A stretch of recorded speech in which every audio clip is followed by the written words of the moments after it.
Assalamualaikum warahmatullahi wabarakatuh. Perkenalkan, nama kakak Pelangi Timur Afnan Ramadhani dari kelas 11 P1 dari Sekolah Madrasah Aliyah Negeri 1 Bogor. Di video ini sebagai tugas remedial sejarah peminatan. Pernahkah kalian mendengar kata perang dunia, imperialisme dan kolonialisme, perang dingin? Di video ini kakak akan menjelaskan itu semua dari tahap awal sampai tahap akhir. Cekidot. Pada abad ke-19, kekuatan besar di Eropa berusaha untuk menjaga keseimbangan kekuatan di seluruh Eropa, sehingga pada tahun 1900 memunculkan jaringan aliansi politik dan militer yang kompleks di dunia ini. Dimulai pada tahun 1815 dengan aliansi suci antara Rusia, dan Australia. Kemudian, pada bulan Oktober 1873, Kanselir Jerman Otto von Bismarck mengasosiasikan Dreikaiserbund antara monarki Austria, Hungaria, Rusia, dan Jerman. Perjanjian ini gagal karena Australia, Hungaria, dan Rusia tidak bisa setuju pada kebijakan, bahkan meninggalkan Jerman dan Austria Hungaria dalam aliansi yang dibentuk pada tahun 1979 yang disebut Aliansi II. Hal ini dipandang sebagai metode melawan pengaruh Rusia di Balkan ketika Kekaisaran Ottoman terus melemah. Pada tahun 1882, aliansi ini meluas ke Italia dan menjadi Triple Alliance. Setelah tahun 1870, konflik Eropa terhindar melalui perjanjian jaringan yang direncanakan dengan hati-hati antara Kekaisaran Jerman dan seluruh Eropa. Yang dirancang oleh Bismarck, dia berusaha untuk menahan Rusia untuk tetap di sisi Jerman untuk menghindari perang dua depan dengan Prancis dan Rusia. Ketika Wilhelm II naik tahta sebagai Kaisar Jerman, Bismarck dipaksa untuk pensiun dan sistem aliansi yang perlahan-lahan dihapus. Misalnya, Kaisar menolak untuk memperbarui Rush versi Vertrag dengan Rusia pada tahun 1970.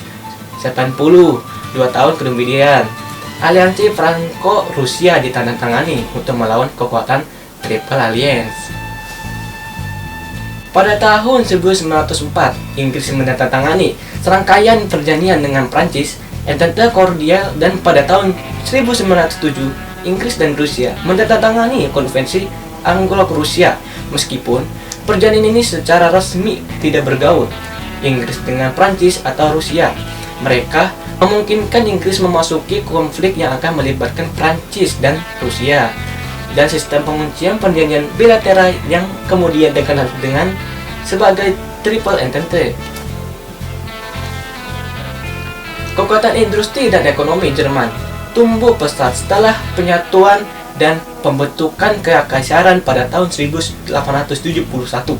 Sejak pertengahan 1890-an dan seterusnya, pemerintahan Wilhelm II memakai basis industri ini untuk mengambil keuntungan dari sumber daya ekonomi dalam jumlah besar untuk membangun Kaiserliche Kelautan Imperial Angkatan Laut Jerman yang didirikan oleh Laksamana Alfred von Tirpitz untuk menyaingi Inggris Royal Navy untuk di dunia supremasi laut.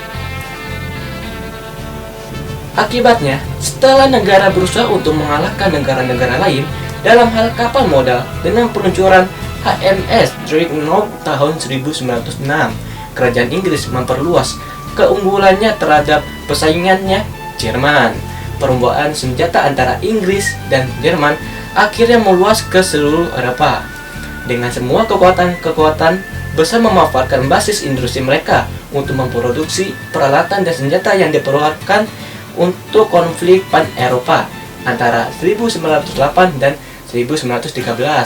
Belanja militer dari kekuatan Eropa meningkat sebesar 50%. Pihak sentral blok Jerman yang terdiri atas 4 negara, yaitu Jerman, Turki, Bulgaria, Australia, Hungaria.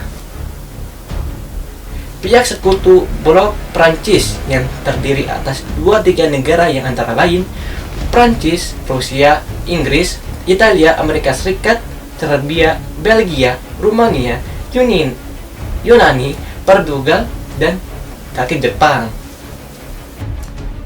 Perang Dunia Pertama mulai dari pembunuhan Franz Ferdinand sampai perjanjian Versailles pada 1918. Pembunuhan putra mahkota Austria Franz Ferdinand oleh Gavrilo Princip tanggal 28 Juli 1914. Austria-Hungaria menyatakan perang terhadap Serbia, kemudian menyerang Beograd. Setelah Amerika Serikat ikut andil pada Perang Dunia Pertama, Jerman dan pihak sentral mengalami kekalahan telak dan menyerah kepada pihak aliansi negara sekutu pada tahun 1918. Pihak negara sekutu mengadakan perjanjian dengan negara sentral untuk menjalin perdamaian. Perjanjian ini dinamakan dengan Perjanjian Versailles pada tanggal 28 Juni 1919. Pertama, pihak sekutu ingin Jerman menyerahkan daerah penjajahan mereka Lotharingen dan Alsace ke pihak Prancis, sementara wilayah Malmedy dan Heppen ke pihak Belgia. 2. Pihak sekutu juga ingin pihak Jerman membatasi pasukan militer mereka kurang lebih sekitar 100.000. Ketiga, pihak sekutu yang ultimatum agar Jerman mengganti rugi akibat perang yang mereka mulai tersebut ke negara sekutu.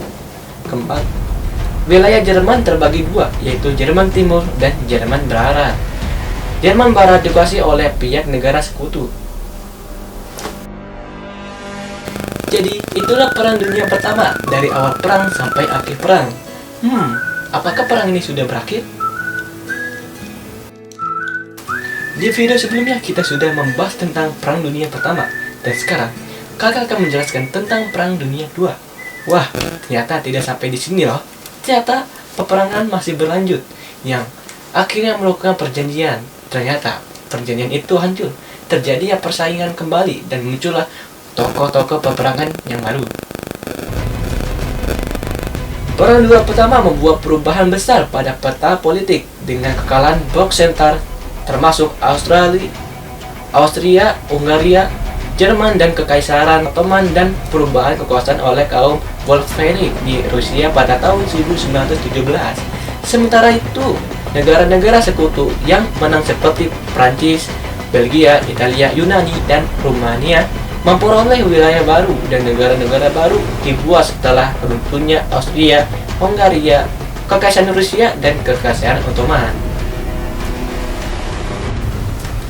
Meskipun gerakan pasifis muncul setelah perang, kekalahan ini masih membuat nasionalisme, irredentis, dan revanchisme pemain utama di sejumlah negara Eropa. Irredentisme dan revanchisme memiliki pengaruh yang kuat di Jerman karena wilayah hilang koloni dan hasil keuangan besar dan perjanjian Versailles. Menurut perjanjian ini, Jerman kehilangan 13% dari koloni negara dari seluruh luar negeri. Sementara Jerman dilarang mengaksesi negara lain harus membayar biaya perbaikan perang dan membatasi ukuran dan kemampuan angkatan bersenjata negaranya. Pada saat yang sama, Perang Saudara Rusia berakhir dengan terbentuknya Uni Soviet. Kekaisaran Jerman menerobos revolusi Jerman 1918 sampai 1919 dan pemerintahan yang demokratis yang kemudian dikenal sebagai Republik Weimar dibentuk. Periode antar perang yang melibatkan bentrokan antara pendukung dan penentang Republik baru garis keras di sayap kanan atau kiri. Meskipun Italia sebagai sekutu dari Entente berhasil merebut sejumlah daerah, kaum nasionalis Italia marah mengetahui janji Inggris dan Prancis yang menjamin masuknya Italia dalam perang tidak diisi dengan penyelesaian damai. Dari tahun 1922 ke 1925, pimpinan gerakan fasis Benito Mussolini berkuasa di Italia sirkuit agenda nasionalis, totalitarian, dan menghapus demokrasi kelas kolaborator perwakilan, penindasan sosialis di sayap kiri dan liberal, dan mengejar kebijakan luar negeri yang agresif yang bertujuan untuk membawa Italia sebagai kekuatan dunia, New Roman Empire. Di Jerman, Partai Nazi yang dipimpin oleh Adolf Hitler, upaya untuk mendirikan sebuah rezim fasis di Jerman. Setelah depresi besar dimulai, dukungan dalam negeri untuk Nazi meningkat dan pada tahun 1933, Hitler diangkat kanselir Jerman. Setelah Perestroika, Hitler menciptakan negara satu partai totalitarian yang dipimpin oleh Partai Nazi. Partai Kuomintang atau KMT di Cina meluncurkan kampanye penyatuan melawan panglima perang regional dan secara nominal berhasil menyatukan Cina pada pertengahan 1920-an, tetapi langsung terlibat dalam perang sipil melawan mantan sekutu yang komunis.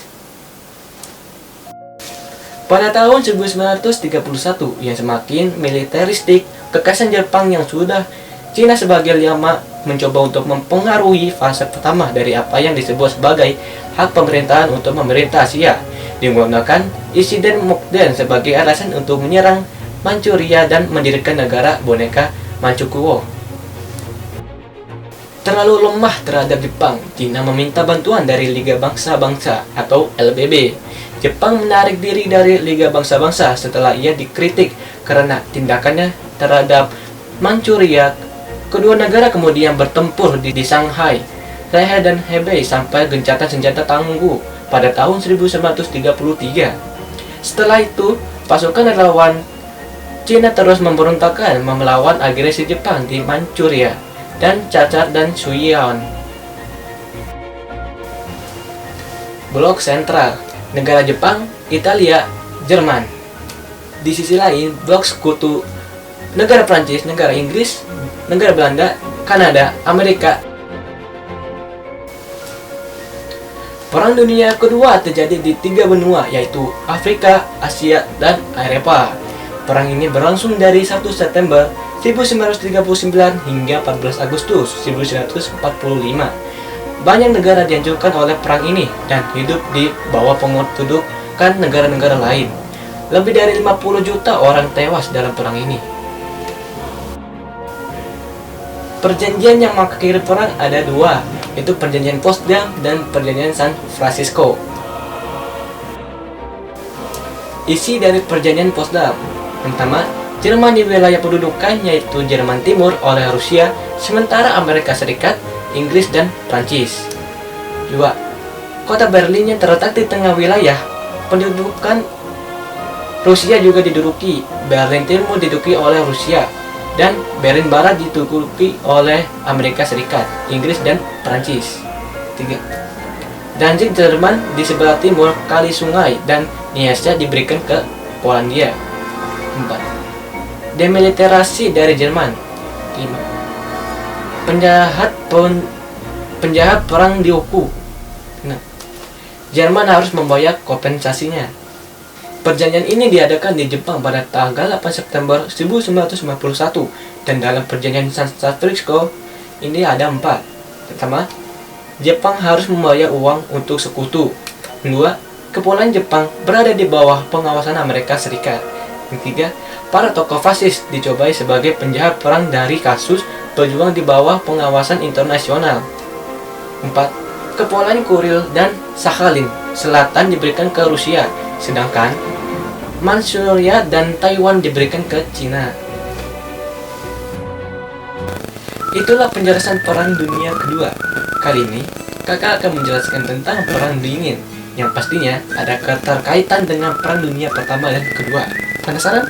Check it out. Perang Dingin merupakan perang yang terjadi tanpa adanya bentrokan fisik. Maksudnya, pihak yang berperang saling berengetak satu sama lain dengan memperlihatkan kebolehannya dan kelebihannya tanpa menyerang satu sama lain. Menurut Wikipedia Ensiklopedia Bebas, Perang Dingin bahasa Inggris, Cold War bahasa Rusia.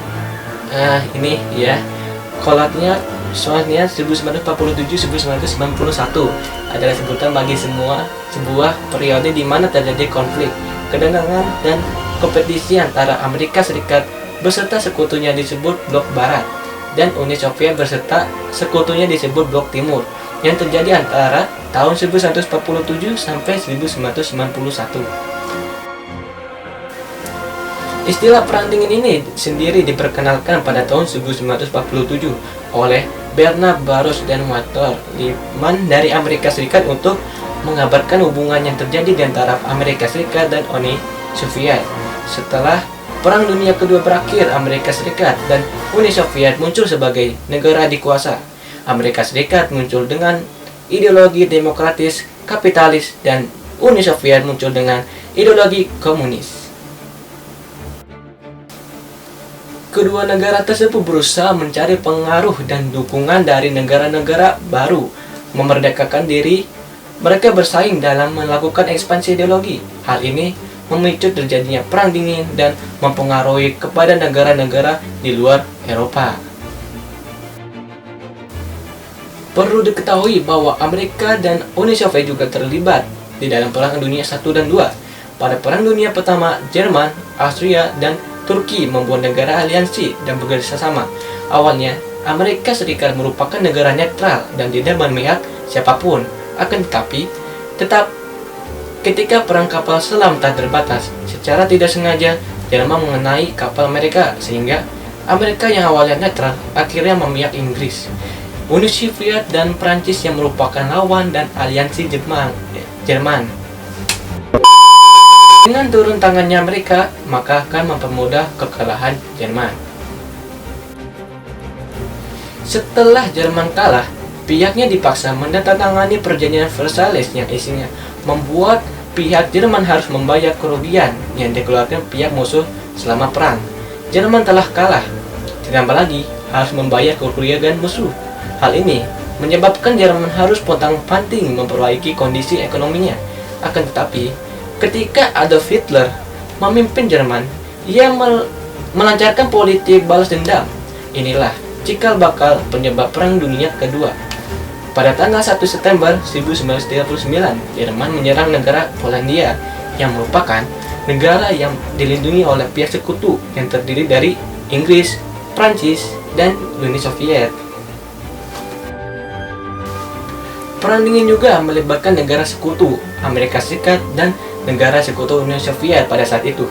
Negara yang mendukung blok barat saat itu adalah negara Eropa, negara-negara Amerika, Turki, Israel, Jepang, Korea Selatan, Thailand, Pakistan, Iran, sampai tahun 1979 Malaysia.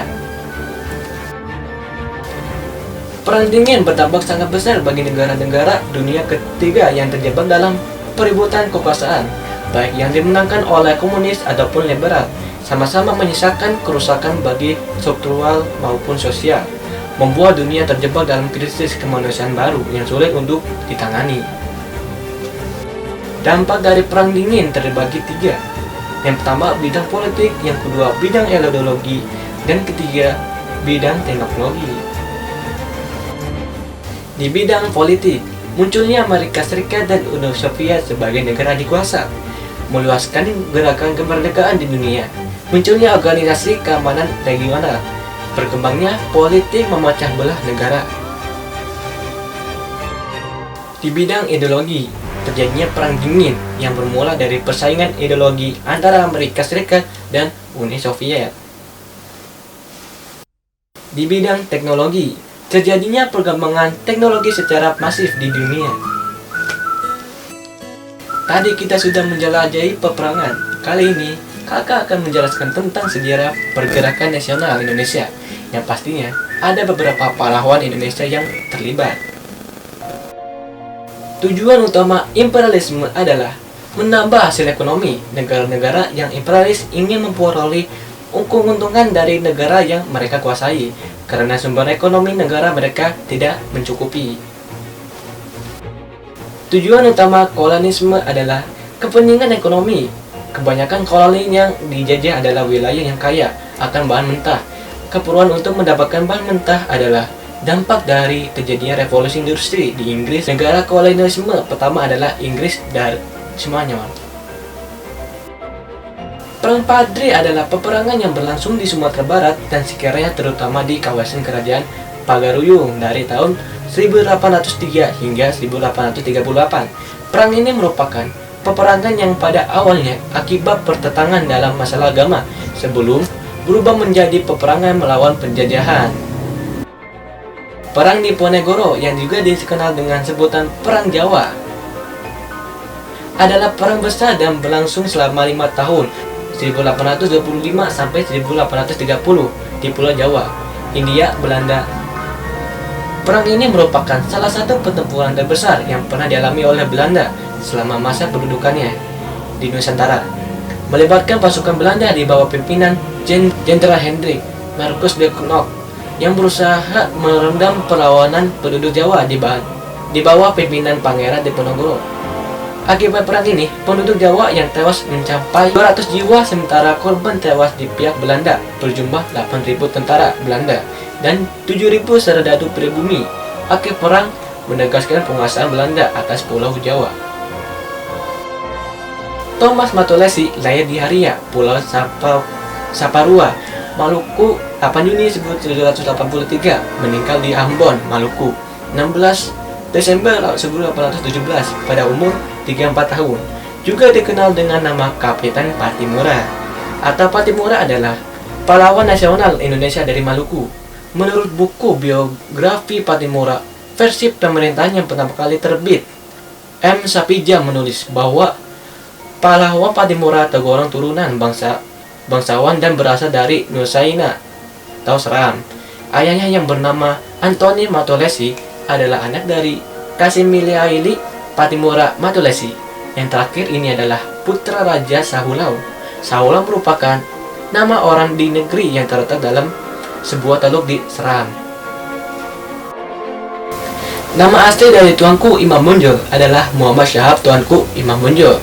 Lahir di Bonjol, Agam Pangruyung 1772.